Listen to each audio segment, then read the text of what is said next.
Ramona Shelburne, Woody Page, Sarah Spain, Pablo Torre from high noon to 5 o'clock shadow over the lip there. You're not in 24 frames per second anymore, friend. Today, the latest on Urban Meyer in Ohio State. Also tonight's Hall of Fame game and the Zion Williamson measurements from Duke. 285 pounds would be the second heaviest player in the NBA right now, and he can do this. Iron like a lion. It's Zion. Let's go. I have missed you guys, though. We have missed you, Pablo. It's Around the Horn, the show of competitive banter. Here's Tony Reali. We start with Urban Meyer administrative leave, Ohio State, an independent investigation. We're going to talk about the university moving as quickly as they did here and the way they did it. But first, I want to say this. Urban Meyer's future far less important than the domestic violence Courtney Smith has dealt with and what the acts committed against Smith put a spotlight on.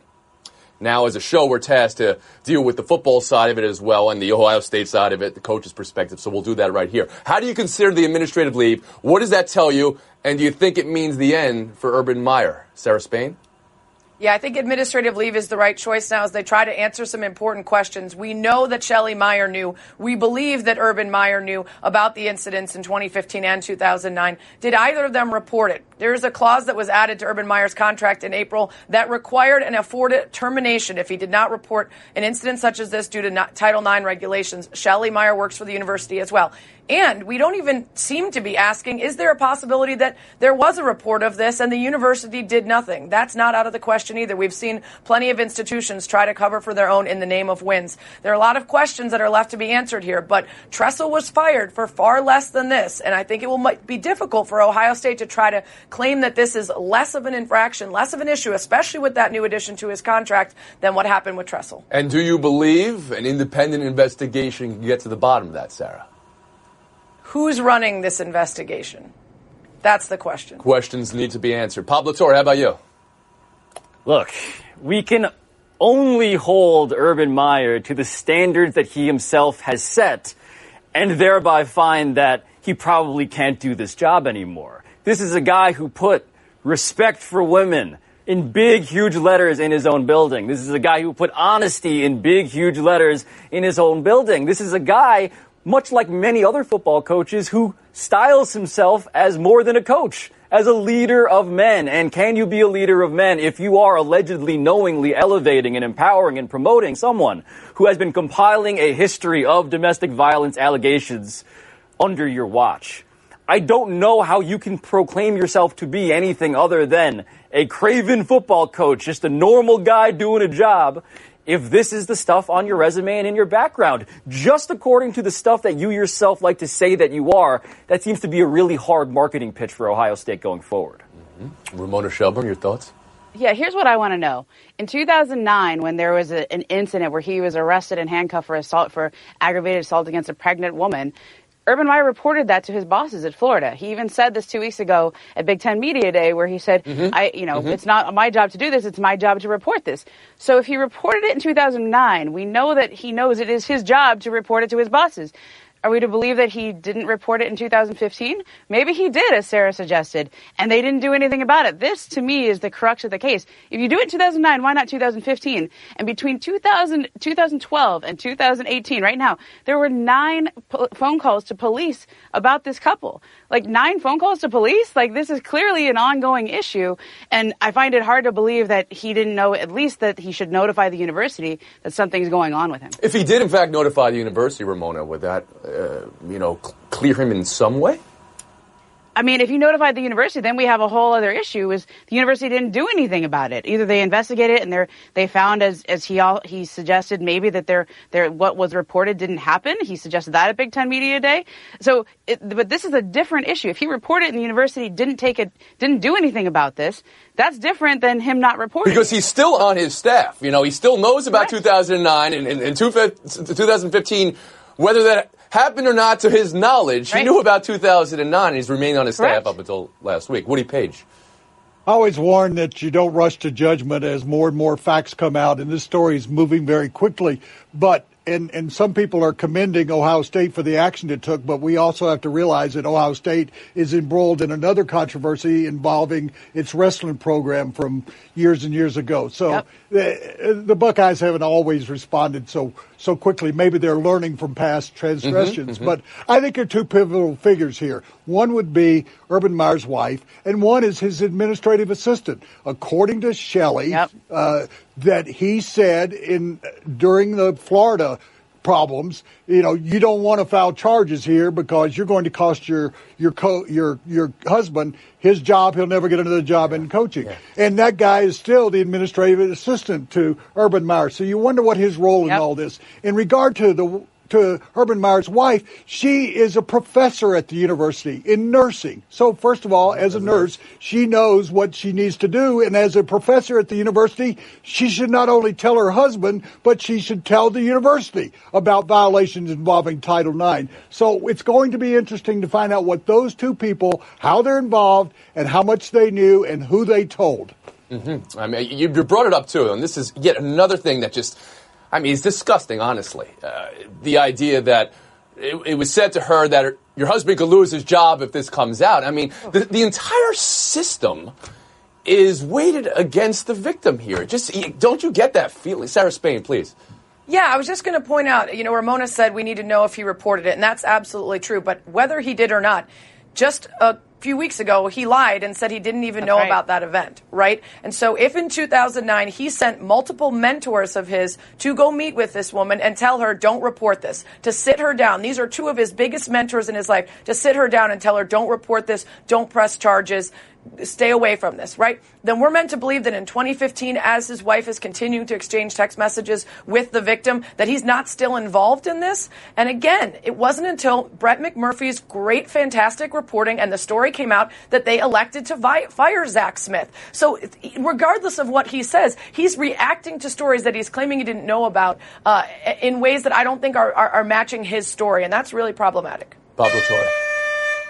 Zach Smith is the grandson of Earl Bruce, one of the mentors that Sarah just mentioned. His guru was the other person involved in 2009. His wife is the third person.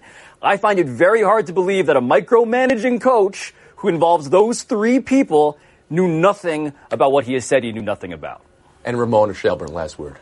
Look, clearly she needed help. That's why she's reaching out to Urban Meyer's wife. That's why she says all the other coaches' wives knew.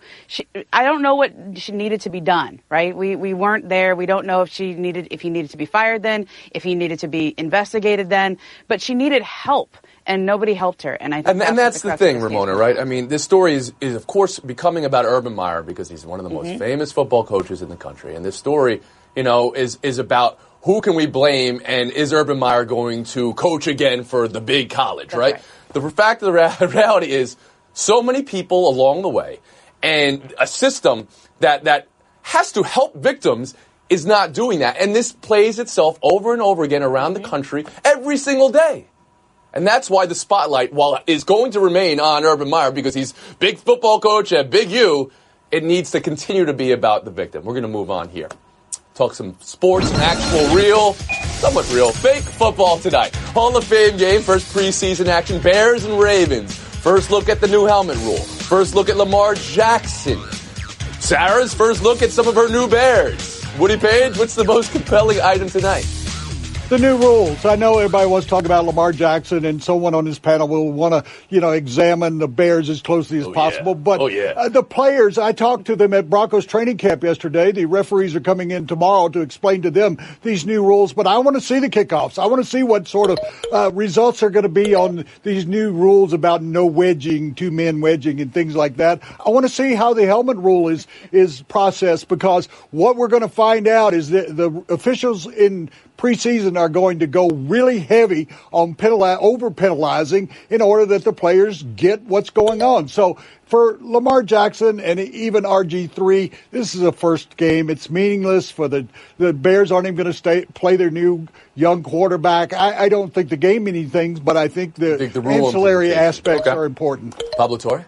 Yeah, we're not going to see Lamar Jackson do the Antoine Randall type of trick gadget plays that we expect him to execute in the regular season. But there is something about Lamar Jackson that's very interesting to me. Lamar Jackson this week talked about how he's not going to run out of bounds, how this guy wants to use his legs as designed. He wants to be the runner.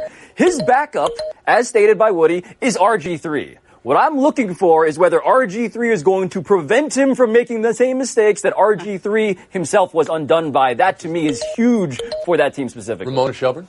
Okay, so RG3 is listed ahead of him on the depth chart for tonight, which means Lamar Jackson is probably going to see about 15, maybe 20 snaps against the second unit, and they're going to be very uncomplicated plays. He's going to have a big game. I mean, he's going to have a great game here. And if he doesn't, you're elevating the expectation here. If he doesn't, would you read anything into that, or is it just the first game? Look, they haven't put most of the other rookie quarterbacks who are out there right now have been protected, right? The teams have said we're not going to put them out there right now. We're not counting on anything. The Ravens haven't done that with him. They want him out there. They want to see how he handles that, and he seems to want to embrace it. I mean, part of during the draft, it was nobody believed him. Well, they believe in him, and I'm very curious to see, one, how he does tonight, but two, the reaction if he has a good game, because then there'll be a Tim Tebow. Sarah, I want you to address that, but also you got to break down, the fourth and fifth string linebackers for the Bears right now. I'm really my fantasy defensive team for the Bears roster is begging for it. So go. Right.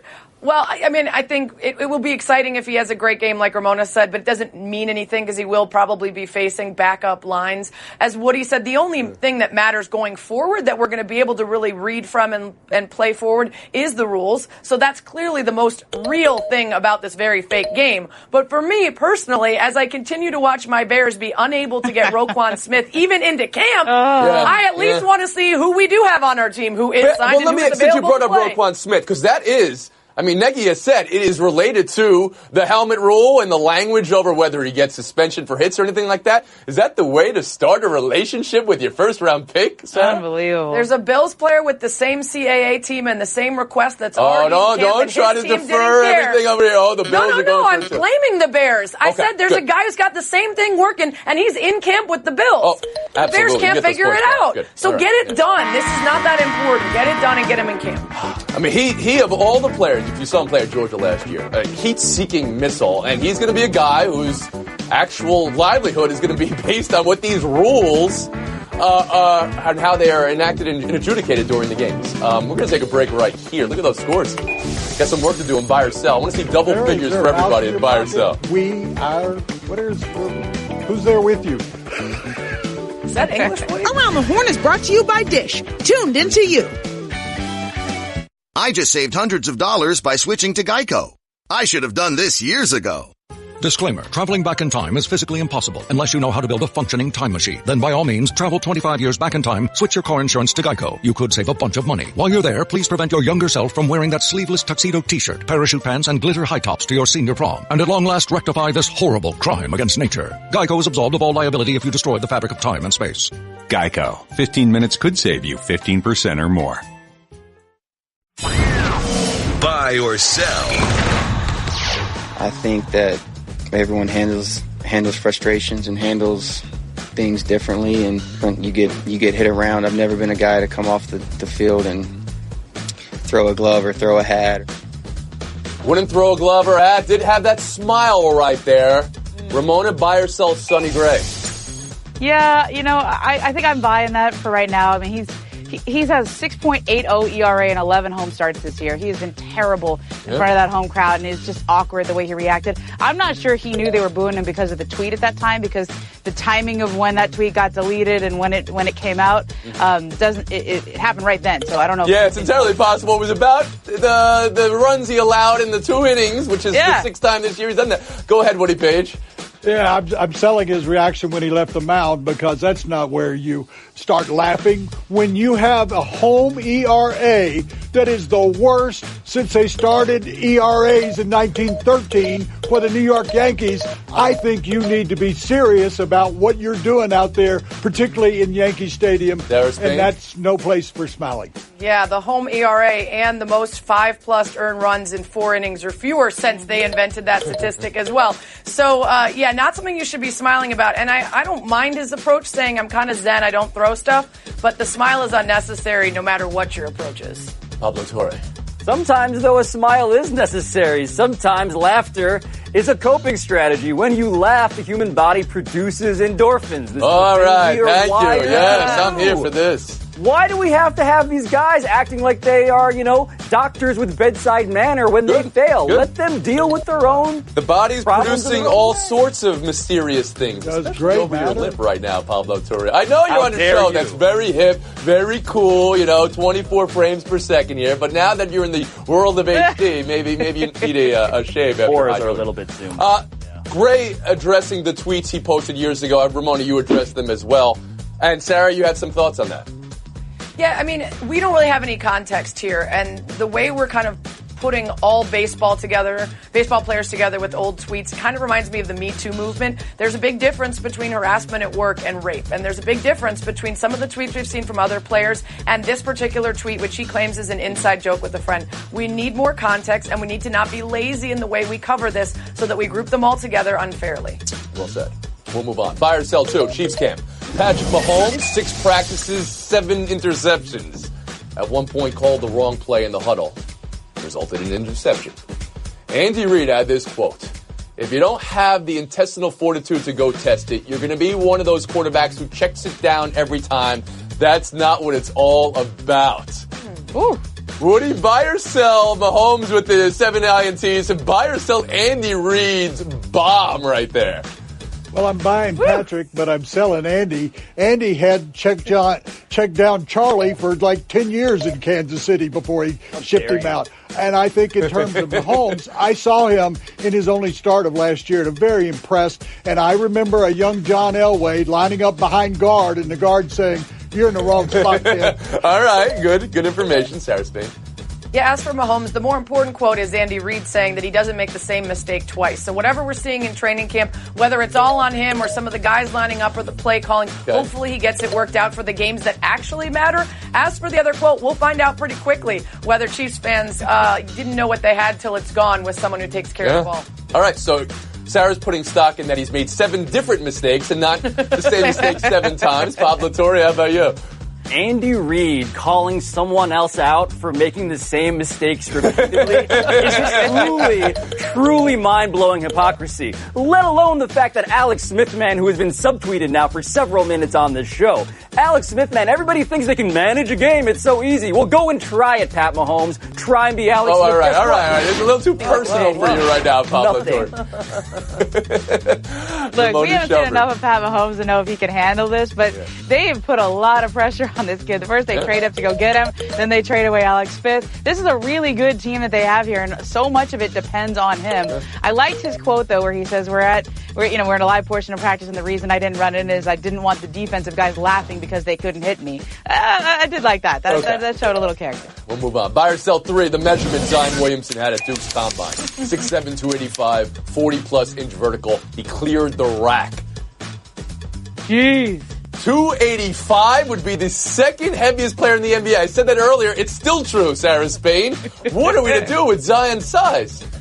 I'm buying Ricky O'Donnell for SB Nation, calling him a refrigerator with wings. I don't care what he weighs. If he can do that, it's even better if he weighs that much and he does it. It's all the more fun.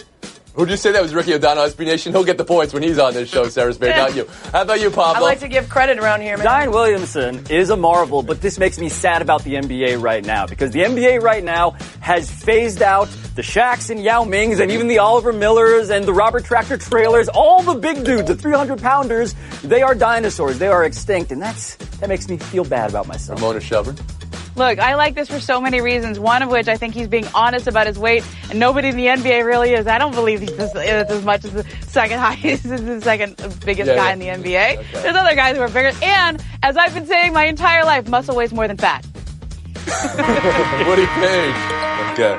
I'm buying his weight. He's got plenty of time to get in whatever kind of shape he needs to be in the NBA. I'm selling Pablo. I have a blackboard. You have boats going in and out of your ears on the river behind you. I don't think that's lovely East River. Pablo, it's great having you back. We say goodbye now, but don't be a stranger, right? Sarah Spain, big credit as well. We do appreciate that. Shelburne, Page, showdown next. Shelburne, Page, showdown. If I could have played against Jay Cutler more, I probably would be in the Hall of Fame right now. But oof. fair or foul for D'Angelo Hall to drop that out on his way out of the league, Ramona? Absolutely fair. You got jokes, use them. Do it off the top like that. I love it. I think Woody might agree with that. Go ahead, Woody. Ramona, no, it's foul. I mean, you don't pick on a guy that's out of the league and he's on a show with his wife and he's telling her on the show that they're moving to a new city. I mean, really, lay off, Jay. We've all been there. We've done that. Seriously, Woody? You have the last 10 years on this show, you've taken more shots at Jay Cutler than anybody. I appreciate you now trying to mend the fences because he's a star. He is the star of that show. Ramona Shelburne point. We'll move on. Tiger versus Phil, 101 Thanksgiving weekend. 1, do you care? 2, does Phil dancing in the dress shirt commercial make you care more? Woody Page, go. Yes, first, I know them both well, and I want to see this match, and I want him to wear that shirt as he did in the U.S. Open and do it on the course, and I think they should change the rules where he can hit putts while they're moving and Tiger can have boulders moved, and I'm going to call it Go for the Green, $10 million. I mean, I wasn't sold on the video until I saw the kick, and I'm so impressed with his flexibility. Like, that's a really impressive dance. I mean, I know we're supposed to hate that, but that is pretty good. I know we're supposed to hate that. No, you're not. You're supposed to enjoy it for what it is. Woody, Go for the Green is going to get you a point, which gets you back to even par, but FaceTime's going to Ramona Shelburne. That's such a... All right, well, Derrick Rose launched the Rose Scholars, where he's donating $400,000 of his own money to help kids go to college. And it's the second story we've seen in a week where a very high-profile athlete has donated a lot of money and time and energy into helping kids and giving back to the community. LeBron James with his Promise School is the other one. There was a cynical part of me that says, oh, that's not that much money compared to how much these guys make. But you know what? I love that we're talking about this right now. I love this has become an example that all other athletes are trying to one-up themselves in terms of how much they can give back. It's great. Can you imagine Kevin Durant. Can you imagine a way you could affect change more in people's lives? Incredible. We'll see you guys tomorrow.